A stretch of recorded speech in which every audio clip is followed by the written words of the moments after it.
Welcome, everyone. My name is Vandana Nora, and I am the host of the Adult Child in Recovery podcast. And today I have with me one of my all-time favorite guests, Phyllis Leavitt.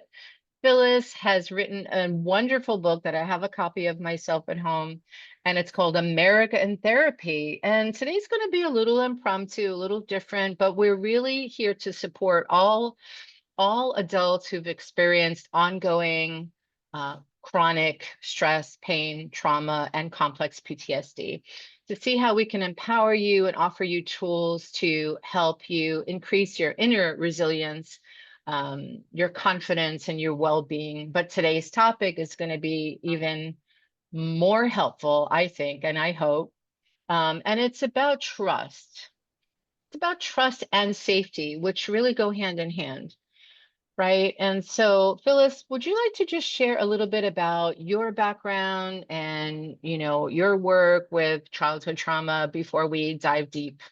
And Sure, yeah, that'd sure. be great. Thanks. Yeah, well, I'm survivor of childhood trauma myself, and so it's a very immediate issue for me, and it really informed my whole life. It was kind of the darkness that I grew up in, and then it was also the motivation for healing.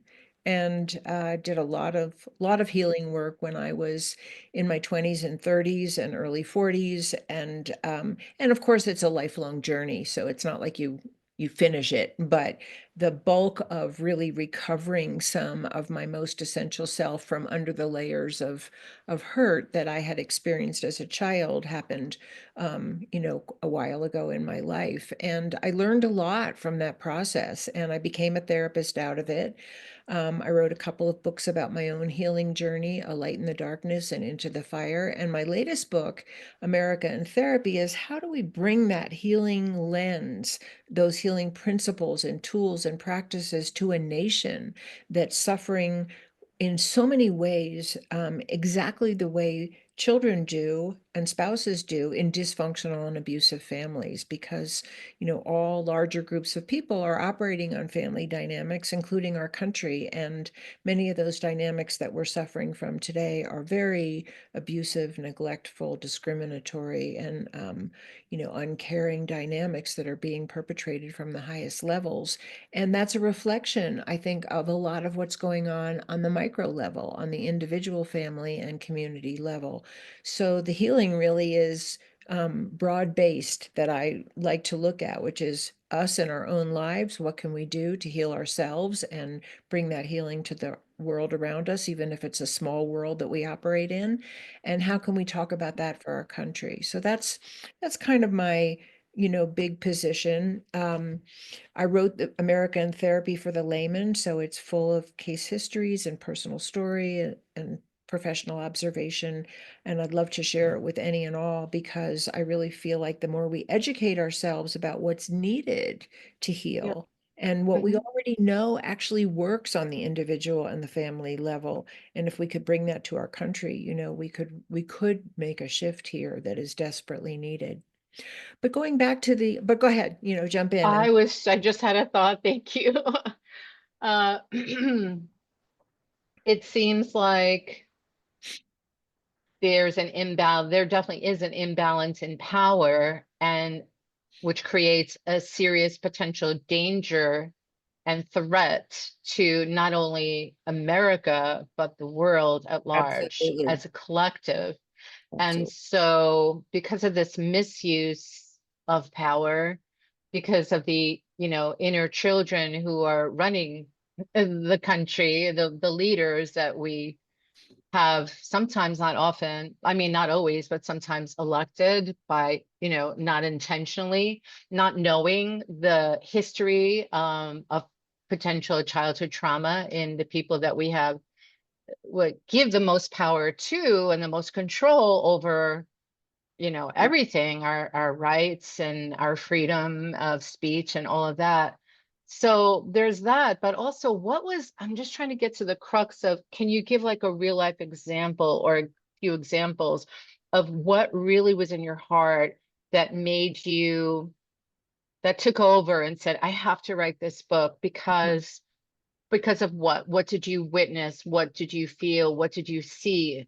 That was just like such an injustice that you really needed to educate the world about the importance of trauma. Yeah. Well, I think what was really, I love that question because that's really where the book came from, was very deep in my heart from my own experience. And really what part of the motivation was that um my childhood was really painful on the inside. You wouldn't have known Mm, that by looking at the outside of me. I went to of course. school, I did my homework, had Yeah. food, I had dance lessons, whatever. But I really suffered on the inside. There was a deep well of pain and emptiness and fear that really dominated the way that I lived. And I kept it all inside because, well, first of all, we had no language for that when I was a kid. Nobody ever asked me Right. how I was feeling. And so I had no language even for what I was experiencing, and also felt shame about it. I felt Mm, like that level of pain was something that I needed to hide from other people because somehow it mhm. spoke badly about me. Where I got that from, I don't know, but Or like a that's weakness instead of a strength, like a weakness is something to exactly. hide inside of you, because that's the way we were brought up. Right. Exactly. So totally that. So I felt like I was always hiding this big dark place inside of myself. And when I finally began to remember what happened to me, um, and go through the very deep and wonderful, but also difficult process of trying to peel back those layers and reconnect to my most essential self, Mhm. um, I felt like, you know, we don't really acknowledge in our world the depth of suffering that people carry around and try to manage the best they can. And sometimes we don't do it well. My main symptom was really hiding, um, being very driven to achieve in school and be an A student. Yeah. Um, but I hid a lot of depression. I hid a lot of powerlessness. I hid a Mhm. lot of hopelessness and but powerlessness was a big one, of really like freezing in the face of fear and not being Yes. able to protect myself, and not being able to even have a voice. And so, as I was on my own healing journey, it just became so powerful for me to understand how many people in the world are suffering the way that I did, and maybe even more so. I didn't live in a war-torn country. I didn't see people being bombed and killed in front of me. Um, but I know what the level of pain is from trauma at human hands. And I felt like Man-made disasters and genocides. Yeah. And absolutely famine, like you said, starvation. And the thing is, in a way, we were lucky that we didn't hear. It wasn't like live streamed in front of our eyes, because once you right, see it, you can't unsee that. right. Those horrors. And but yeah, please continue.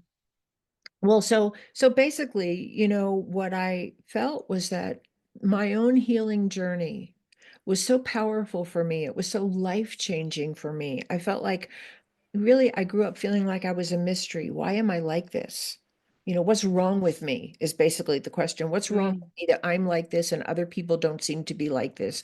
Others hmm. seem to be happy and thriving and self-expressed and, whatever. And not that they necessarily all were, but but that's what it looked like from the inside. And so I was feeling like, we're traumatizing people in our country, we're traumatizing people all over the world. And of course, they're symptomatic the way I was, you know, and some people's symptoms are helplessness and powerlessness and depression and anxiety and obsessiveness. And some people's symptoms are to become highly aggressive themselves and do to other people what was done to them, or become addicts and be, dysfunctional. Or to become very obsessed with righteousness and judgment of other people. And Hmm. I felt like, how is this not common knowledge that when we hurt each other, we create symptomatic people that then come back to bite us? Who do we think the school shooter is? It's somebody who's Exactly. suffering, who's in pain, who's enraged at the way they were treated, and they take it out on somebody else because that's one of the symptoms of abuse and neglect is to then turn around and do what was done to you to other people. So And how do that's we exactly know what's playing this? out in the world, isn't it? That's exactly. And so I felt like I had to write about that to America because we're Yeah. perpetrating such horrific trauma on our own citizens as well as people around the world. And I think a lot of people have no idea what that actually means in terms of the outcome for the human race. I think Very we're scary thought, very because we don't know. There's so much uncertainty. We don't know what could happen tomorrow. right. So I was going to say it's not only childhood trauma, it's the childhoods of our ancestors and also as a collective, but I want to say historical, ancestral, but it's historical trauma because the abuse, the killings, the injustice, all of that has been happening for thousands of years and it's just That's right. repeating.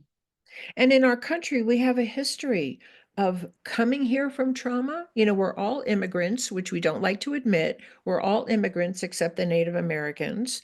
And many of the people who fled to America were fleeing war, were fleeing persecution for religious reasons, were fleeing starvation.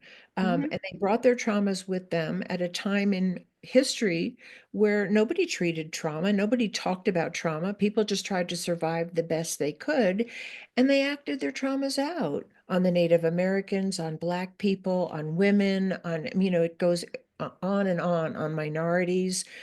We keep on repeating what we experienced, or we become so helpless that then we can't protect ourselves from that being Right. done to us.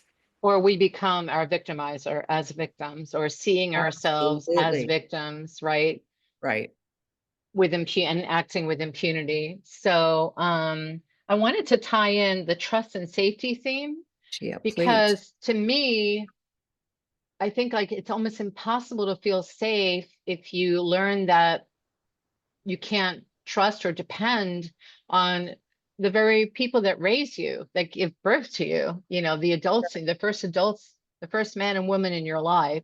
That's right. And if you're let down, you don't have that consistent support system, affection, and whatever, that bond, if that first bond is broken and you're just walking around with this unhealed wound, how can you actually feel safe in the world as well as, it's inherited trauma, which we talked about earlier before we started recording. For example, my mother was brought up by her mother, and I'm sure many other, grandmothers going back, that the world is unsafe, even when the world was safe. So there was a time, probably generations ago, when the world was really a lot worse than it is now, a lot scarier. We weren't informed. There was no internet, or we couldn't keep track of what's happening on the other side of the world. So I'm just saying that history repeats itself, trauma repeats itself if we don't become our ancestors like trauma cycle breaker and say Right. that's it, this ends with me. So Right. I grew up feeling the world is an unsafe, dangerous place. And I always fought that. And I always like pushed back against that my whole life because I really wanted to truly believe that I can trust others, that others are inherently good, that the world isn't scared with people who are out. I mean, that the world isn't filled with people who are out to get me or harm me or attack me or screw me. And so the trust and the safety, I wasn't able to, have that bond of trust. And then once that happens and you're brought up in that kind of a dysfunctional home environment, how can you really trust people at school, teachers, students, neighbors, friends, your community? You always kind of feel that suspicious, or you can't really open up. It's really hard to live in your heart. So when the trust is gone and it happens over and over and over again, and that's out of your control, how can you feel safe with yourself in your own body and in the world? So what do you have to say about that? Well, yeah, and I really, that's a very near and dear subject for me because it was a big issue in my life, and and it still is. But Mhm. but I'll tell you how it changed for me. So, I grew up actually in some ways not trusting myself Right. because, and I think that's one of the things that happens when your environment isn't safe, when you're hurt by other people, when nothing's ever acknowledged or healed, or you're not rescued, nothing's repaired. Um, you you have to really focus on reading the cues around you to navigate the world. Like, what is that person projecting? How do I feel with them? What do I need to do to please them, to feel, to like they won't hurt me or that they won't judge me. People pleasing. Yeah, people I'm pleasing. familiar with that. Right. So Yeah. so for me it was because I think we're all really born as animals, as conscious human beings. Um, we're all really born with an innate drive to survive. If we didn't have that, we'd walk in front of a train or we'd stick our hand in a fire. So we're wired to survive. And, you know, part of that survival is in community, the people around you. What can you count on them? What messages do you get? And what do you have to do to stay connected to them? So I think what happens when people aren't treated well is you stop listening to some extent to your own intuitive sense of things, your own innate survival mechanisms, because you're so wired to read the cues around you for safety. And in that way, Mhm. so what I realized, and I realized this really strongly in my first marriage, which was a repeat of some of the dynamics of my childhood, which is very true for many of us, that we just tend For to me be too. attracted to Yeah. what we know. We're Yes. attracted to what we know, and we repeat the trauma that we had before. And that was definitely the story for me in my first marriage. And I began to notice that I had some very strong intuitions about things that weren't being spoken.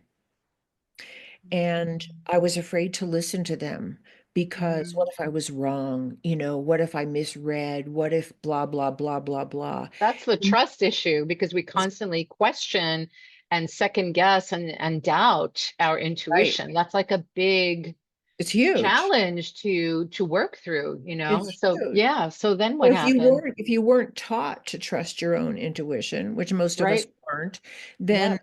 so for me it was like, oh, those intuitions actually turned out to be true. Yeah. When I look back, it's like, oh, I sensed that even though it was never spoken. I knew. My Mhm. body told me, my heart told me, something in me told me my husband was having an affair, which Mm. is the truth. Um, and then it was like, then when it became obvious that it was true, I was like, why didn't I Mhm. trust that? And so I Exactly. started to like really hone in on my own intuitive sense of things. Is it 100%? No, probably nobody's intuition is 100% true because sometimes, what we feel is based on past experience. Projections. Yeah. But a lot of it is accurate because we are actually wired to survive on that level well. And so I began to trust my intuition, and and it has really, really changed my life because there's a lot of things that get communicated between people that aren't verbal. They come through our body language, our facial expression, a vibration that comes out of our voice or our face or a way we move. And what I realized is I don't have to trust other people. I have to trust myself. I have to trust my sense of them. If my sense is telling me that that person is not good for me, I'm going to listen to it. If my sense is I need to say something here, I'm going to try to say that. If my sense is this is better left unsaid, trust that. But just keep moving with my Yes. own intuitive sense of things because the truth is not all people are safe. And we really do need to have that radar out, and not trust people who are not trustworthy. And I think the best judge of that is our own intuitive sense of that. And if you don't have it, then I think if you don't feel like you can trust your own intuitive sense, then I think that's a signal to do your own healing work and go back and peel back the layers of the wounding that happened to you so that you can be much more in touch with that core sense of self that actually does know. And also, this is an ongoing practice. It doesn't happen overnight, and no one should grieve in isolation. And that's what a lot of adult children do. They tend to hide, like you said before. And so we need to come together as a community, or at least find a therapist, or a Reiki practitioner, or an inner child coach, or just someone that's trustworthy, even if Absolutely. it's just one person that you could rely on week in and week out, that's not gonna um, like hurt you out of nowhere, that's going to be mindful and compassionate and caring and really listen to you and help you build those skills, which is something that we were never taught, to repair our inner child self-esteem. Absolutely. And I think and so, yeah, if we can't trust ourselves, which many adult children as children were brought up not being able to trust ourselves, because hurt people, and the pattern from generation to generation just gets passed on to us. But so then we grow up feeling unsafe. And all of those voices from the past, from our parents who were so hypervigilant with us, created like a very dysregulated nervous system. And we have to really be aware of what's happening, what happened before, that was then and this is now, because trauma feels like it just, even if there's nothing to be afraid of, it still feels like it's playing out, even something that happened 50 years ago to us. So we have to pay attention to the signs, and not isolate, and just, receive the support that we deserve, that we never had growing up, right? So, and in this world, you're right. I mean, people have to earn our trust, I think, just like Mhm. cats. Cats are, very, very intuitive and very psychic, and you have to earn their trust. They're not going to come around and purr and, Right. just give you, like sit in your lap right away. So I think we could learn a lot from the the felines, the cats. I had just lost 21-year-old, my soul cat, and so that's why I'm bringing this up. It's fresh in my mind now. About let's see, what did I want to ask you, Phyllis? Because I know that you're a psychologist or psychotherapist. I'm a master's level psychotherapist. Yeah. Yeah, which is awesome. How how do you treat your clients that have experienced childhood trauma, like repeatedly? Is there a certain do you work with them differently than other populations? Because we do require a lot of maintenance work or support, or just like sometimes we could be so easily triggered. Well, I So think how do you feel about that? yeah, I Yeah. think for one thing, I think it's really important. There's an educational piece to treatment, which is really helping people understand, which I didn't when I was younger. I mean, I had to learn this stuff. Nobody was talking about trauma the way that we do now. I had to learn that there are symptoms of trauma and that you're not a flawed person if you're depressed or highly anxious or you're a little bit obsessive or you tend toward addiction or people pleasing or workaholism or rage.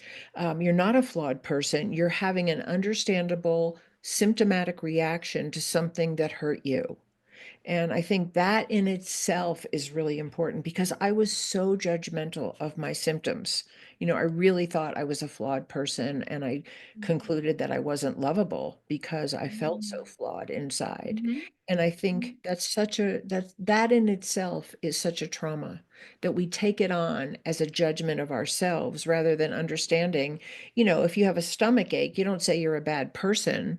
You find out what's causing the stomach ache. And if you have appendicitis, you have it removed. And you don't say you're a bad person because you had appendicitis. But for our psychic pain, we tend to blame ourselves and shame ourselves, or blame and shame other people, or both. So I think education is a big piece. one of the most powerful processes that I used as a therapist was EMDR. Because an EMDR, for anybody who doesn't know what that is, it stands for eye movement desensitization reprocessing, and it's a very powerful form of therapy that helps reprocess the messages that are being sent between the left and right hemispheres of your brain. And the bottom line of it, even if I wasn't doing EMDR with people, which it's a process which I won't, don't need to explain on your show. Yes, I think a lot of our listeners are familiar with that, but anyone who's gone to therapy, it's kind of been out there for a while. Right. So Definitely you like that method with loved that method. adult children? Okay. What I loved about it was that it goes to the heart of what you came to believe about yourself that was negative, that wasn't true. Because one of the big results of unhealed trauma is that we tend to believe things about ourselves that are very negative. I'm not worthy. I'm not lovable. I have no voice. I'm invisible. I'm ugly. I'm stupid. I'll never amount to anything. There's always some core negative belief about ourselves that gets stuck in there. And then Mhm. that generates a whole set of coping mechanisms. Well, if I'm not lovable, I'm going to hide, or I'm going to try to please everybody to get the love I want, or I'm going to act out my pain and push people away, or I'm going to drink to, Numb repress. the pain. Yeah, Right. And so those negative beliefs generate generally coping mechanisms that are not helpful, especially once you move into your adult life and you're trying to form relationships or develop a career or express your creativity or become part of some, larger group of people. We just tend to Mhm. act out those same coping mechanisms. And then Like children. like totally like children. And of course, that's what's happening at the highest levels of government also. You just read my mind. I was going to add that too. Yeah, Oh my and I think goodness. people don't necessarily know that unless they have some take on psychology. They just think that there's good people out there and bad people out there. And if you're an addict, you should just stop Mhm. drinking. Or if you're a people pleaser, then, stop doing it or stop overeating, stop doing whatever you're doing. Yeah. And it isn't really like that because the pain in Mhm. our unconscious keeps generating the same coping mechanisms until we have a chance to heal. And Exactly. Yeah. and that's really, what I thought EMDR was very powerful with. Inner child work is very powerful with that.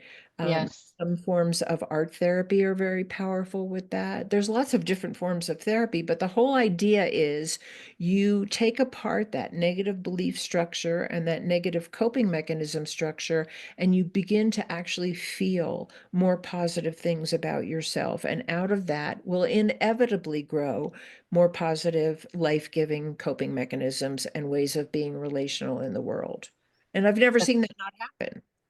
yeah, that's super helpful. Thank you so much, Phyllis. I mean, I haven't tried EMDR myself.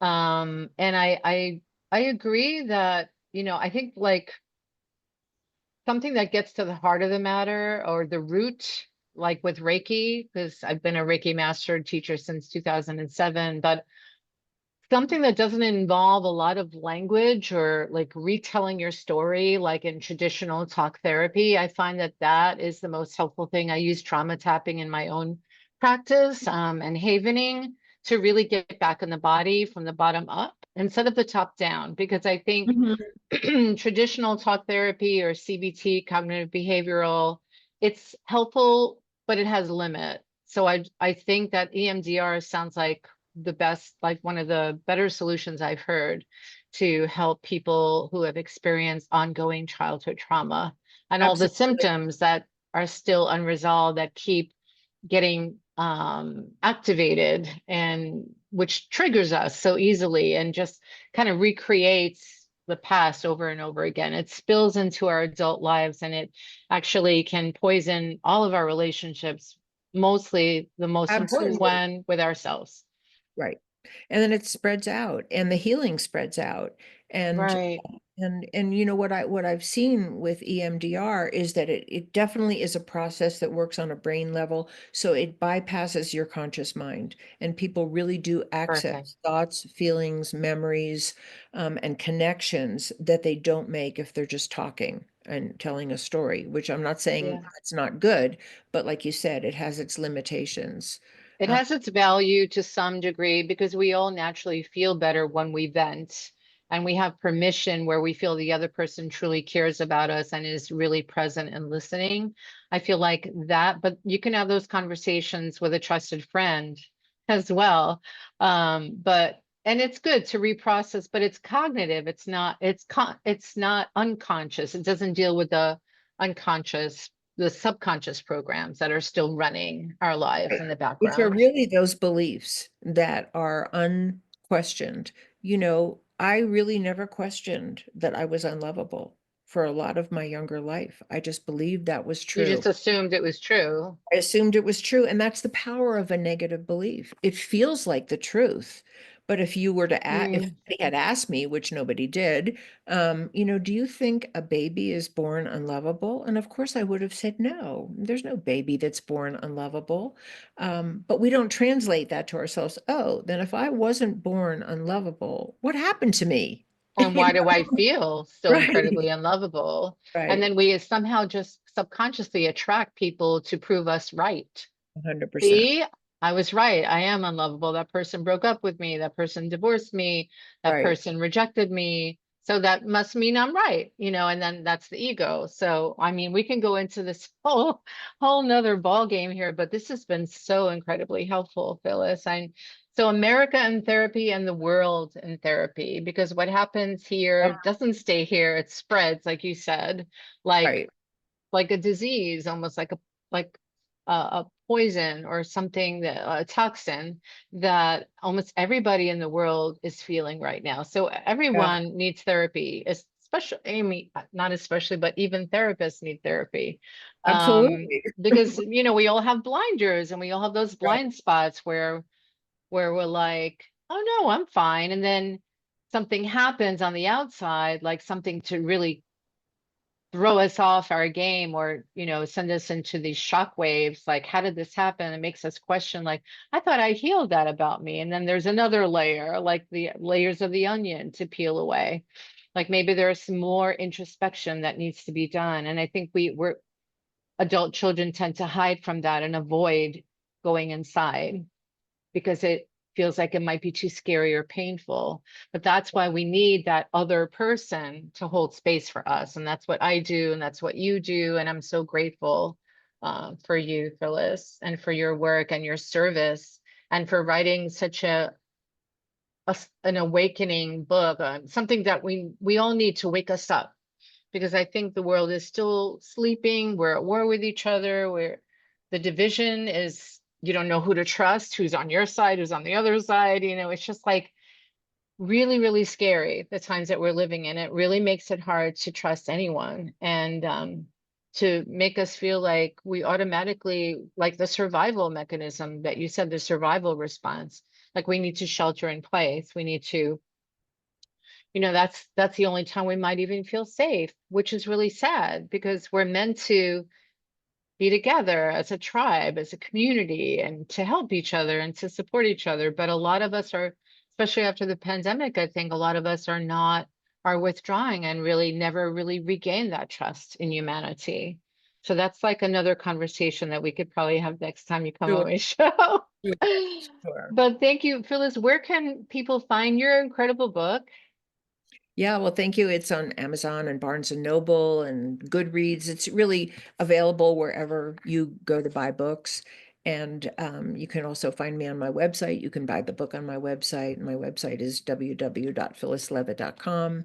There's lots of good information there. You can connect with me there. And I'm on all the social media and on YouTube. And so there's lots of places to find me. And I'm happy to connect with anybody who really wants to connect. So feel free to reach out. That's awesome. Thank you for your service. And for people who don't know me, you can find me on vandanalighthealing.com. You can book a 15-minute complimentary session for an inner child uh, mentoring meeting. And we could talk about and explore and unravel, like, what is really happening inside of you, so you don't feel so scared of really tapping into your own inner genius and awakening, really reconnecting to your higher power. And so we all need to feel empowered, I think, in a world filled with um, lots of things that are not where we feel that there are these authority figures out there that get to dictate how we live our lives. And that's one of the biggest symptoms of uh, childhood trauma is fear, Right. fear of authority figures. Right. And so if you've been feeling that way, and like you don't have any control over your life and you feel like everything is being stripped away and taken away and you have no choice, definitely read the book, America in Therapy, and really reclaim your sovereignty. So yeah, well, Let thank you me so just share with much. you too, I just created a whole course that's based on my book, where Oh, person can do the course and apply all of the principles in the course to themselves and their own life. And I'll send oh, you so it's the like a link. guidebook or something like Yeah, that. A yeah. workbook. So I will Awesome. send you the link to that, and you can share that with your audience if you'd like to. Absolutely.